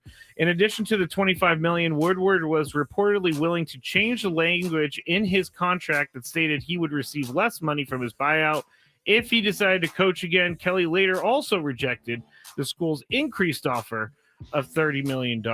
Chris, should Brian Kelly take a lower buyout amount? Are you kidding me? I mean, he didn't do it, right? He didn't sign himself. I'm looking at this. $54 million is not $30 million. I mean, would you say okay to somebody offering you $24 million less than you're owed? I got the bag though right here. I'll give you the 24. I got it in my Here hand. it is, but right no, here. Brian Kelly doesn't need the money right now. $24 million. You know, I'm almost anti Brian Kelly, but not this time. Yeah, that's Sorry. that's a wild question. It was a nice try by Hey, the you're AD. fired. It was a nice try by the AD on his way out the door, right? Yeah. 'Cause he got fired. He was trying to save his job. He's like, "Hey guys, I saved money. Now I can go report to the Louisiana governor that he only has to pay $25 million." Tony, I know this question's ridiculous, but should he take a lower payout? I can, for those who knew my dad kind of intimately, there was a gesture that he would do. Not the double bird salute, but there was another old school gesture he used to do. I could see that gesture. Was it another way of saying the same thing? Kind of. Okay, I get you. But there's a few ways to say it. there are a few ways to to show it to show without it. saying. Right. Yes. I could see that signal being given to Woodward as he offered 24 million of the 54. I mean, don't you feel bad that you didn't do a very good job? Yes, I do, but I went all 54 million. I'm sorry, that's what we signed up for. We don't think he feels bad. Woodward? No. First of all, no. A. B. I don't think Woodward feels bad that he's telling him no. He's like, listen, I'm already gone. So you know what I'm saying? That's true too. At the end of the day, you take this or you don't, but I'm obligated to ask you. There's 16 teams in the SEC. A quarter of them have fired their coaches already this year during the year. Yeah, a lot of money. Florida, Arkansas, LSU. I mean, that whole conference is just ludicrous, and they are living in a fantasy world. They are, but some of those schools are certainly living in a fantasy world. Number 2, Brian Dable is no longer the head coach of the New York Auburn. Giants. Sorry, was the last one. Yeah, Hugh Freeze. Yeah, I didn't. And he didn't really have that big of a buyout, so he didn't make much news because he has Governor stayed out of that one. Huh? Yeah, Governor of Alabama is too busy. The Giants are 2-8 this season. They lost a 10-point lead in the fourth quarter yesterday to lose the game against the Bears in Chicago. Dable's record 20-40-1 as the Giants head coach. 61 games. That's a lot more than I thought he had been the head coach for. But we've talked about this. And side note, Jackson Dart has been removed from the game 4 times this year to be checked for a concussion. Yeah, this guy needs to stop running with his head first. Well, also, how many times you get to be removed for a concussion before they don't let you play the next game? I mean, Tua, they wouldn't let him play in situations, right? Yeah, I don't know. Wasn't responsible. No, I know, but you know what I'm saying. Those, You get a concussion, you let him in the next week. Get a concussion, let him in the next week. Eventually, somebody's got to step in. Yeah, I would think. My question to you guys is, and Tony's up. When does the GM Joe Shane get fired? I don't know, man. This dude's been caught on video, basically telling Saquon, "Hey, man, test the market, man." Basically, tell him you'll be back, and then offering like a week. If you give us a shot to match whatever you get, and then he had the owner in his office. This was also caught on tape. Basically saying, man, I would hate to lose Saquon to like someone like the Eagles. Never. And then he had another young man in there questioning, hey, you know what? Are we sure we want to let Saquon go? And yet he keeps his job through it all. He drafted Daniel Jones, who, by the way, is playing well for the Colts, but played horribly for the Giants. Coaching. They paid him. Well, that's not true. I mean, when he was healthy and the first year for Dable, he got to the playoffs with him. He decided to pay him, and that has changed the course of their organization. So I don't know what he's got on. Was it Mara? Yeah, Mara. John Mara. Is it John? Yeah, yeah. Man, look at me. I actually got nice that job. right. The way the Giants are run, they might want to call Kate Mara, the actress, bring her in. Yeah, it's all bad. I don't know how he's keeping his job. Kate Mara, great in American Horror Story season 1. Good actress. Yes. Are you not confusing her with her sister Rooney? Are you? No, Rooney There's is two in. Mara The aliens are back. This sounds like sirens today. Oh, Anyway, that's not Rooney me. Mara, wasn't she in? She was in the. We're digressing here. The dragon gentlemen. tattoo one, I think. Yes, she was. Back to Brian Dable. He was the coach of the year in 2022. I don't think he's forgotten what to do. So I think they should be looking elsewhere here. But one little ding for sure on Brian Dable. He did lose a game yesterday. He also lost that Denver game. Yeah. 33 points after leading 19-0. That's tough. Your players are still not the ones, they're not executing out there, whatever, but coach is going to feel that when you start losing, a bunch of games in that manner. So, and I'm sure the GM was told either you fire him or we're firing you. Yeah. So that's just the Whole first game. step. Yeah. Part of me thinks that I would be like, fine, pick both of us. I'm not gonna. Oh, you're a loyal guy. I'm not gonna be the guy who takes the beating now that Dable's gone. That's who's gonna be blamed for everything Again, going Joe forward. Shane has a family to feed and he wants to have a job. I think he's fine. I think he's okay. I think he's Fair financially enough. okay. Fair enough. Number 1. This is kind of crazy, and I don't know whether or not it's true, but we talked about it when Rob Manfred walked into the Phillies clubhouse over the summer and talked about an MLB salary cap, and then Bryce Harper said, "Get the bleep out of our clubhouse if you're going to talk about the salary cap." Well, more news has come out about this, and I guess the TMZ Sports is on this. So Yes, they check their sources well. Sports agent Alan Walsh has a podcast named Agent Provocateur, and he represents many NHL players, but he revealed that Phillies star Bryce Harper was threatened by MLB officials after reportedly cursing out Commissioner Rob Manfred. Here's what he said on the podcast. Harper and a few other players were now in a discussion afterwards with Manfred and some of Manfred's staff, including, I believe, the deputy commissioner who was also there. And in the course of this conversation, which also got heated, someone with Manfred, not Manfred, but somebody with him, like a deputy commissioner, said to Harper, quote, "Don't ever say that again to the commissioner. Don't ever disrespect him again publicly like that. That's how people end up in a ditch," end quote. And that was never reported before. So Bryce Harper's life was threatened. Basically so. Basically. Chris, Okay. do you believe this? Well, it's coming from a source that's coming from a source. Yeah. Secondhand, in other words. Might even be third hand. I believe it's very possible. After all, there was an NFL coach this year who threatened another coach's life on the field after the game. I believe he was given a $50 fine for this or something, and he was defended to the hilt by one Matt Skraby for his actions. I don't think that what's his name said, "I'll put you in a ditch." Robert Zala, did he say What did something he along not- the lines okay, of what did he not infecting say bodily then? harm? I don't remember. Yes. The convenient, I don't I mean, remember. it's really funny too. Liam Cohen's very quiet these days, guys. He lost the last one, so He's lost a lot of games, Mister. All right, I'm you so know what? great. listen to you. Tony, you answer while I look up the story of Robert Saleh. No, we don't have enough time. threatens So Liam Tony, go Cohen. ahead. I wanna Liam hear what he Cohen said. started the whole thing. I want to know what he said. I think it's very possible that it was said. I want to know how Bryce withheld from laughing in his face as he was telling him that. I can only imagine Bryce Harper just being like, "What? Like, Did he really just say that?" it'd be hard to take somebody in Rob's staff that seriously as they said something like that. Or I would be careful with messing with Bryce Harper. He seems like he's got a screw or two potentially that could come loose. Agreed. I'm just saying, I whoever had the goal to say it to him, hopefully, maybe he didn't actually hear it as he was going on to him. Oh, yeah, he could have got Said to Harper. He could have had his hands put on him then. I don't think he threatened his life at all, except for he said, "I was trying to compliment your bleep. I will bleep your world up. You don't want to bleep with me. Here's the part that isn't a threat at all.